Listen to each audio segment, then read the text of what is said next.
आयुर्द्रोणसुते श्रियो दशरथे शत्रुक्षयो राघवे ऐश्वर्यं नहुषे गतिश्च पवने मानश्च दुर्योधने शौर्यं शान्तनवे बलं हलधरे सत्यं च कुन्तीसुते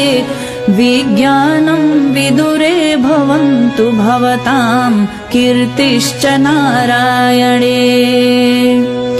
यावत्तोयधरा धरा धर धरा धारा धरा भूधरा यावच्चारु सुचारु चारु चमरी चामीकृतं चामरम्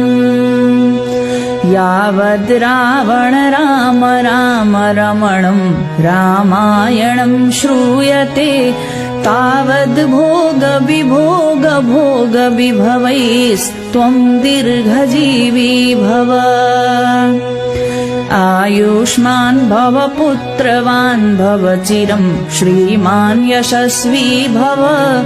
प्रज्ञावान् भव भूरि भूतिकरणैर्व्यापारदक्षो भव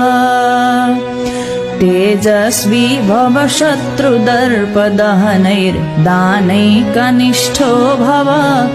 श्रीशम्भो भव पादपूजनरतः सर्वोपकारी भव लक्ष्मीस्ते पङ्कजाक्षी निवसतु भवने भारती कण्ठदेशे वर्धन्तां बन्धुवर्गा सकलरिपुगणा यान्तु पातालमूले देशे देशेषु कीर्ति प्रसरतु निखिले कुन्दपुष्पेन्दुशुभ्रा जीवत्वं पुत्रपौत्रैः सह विविधगुणैर्हायनानां शतं च।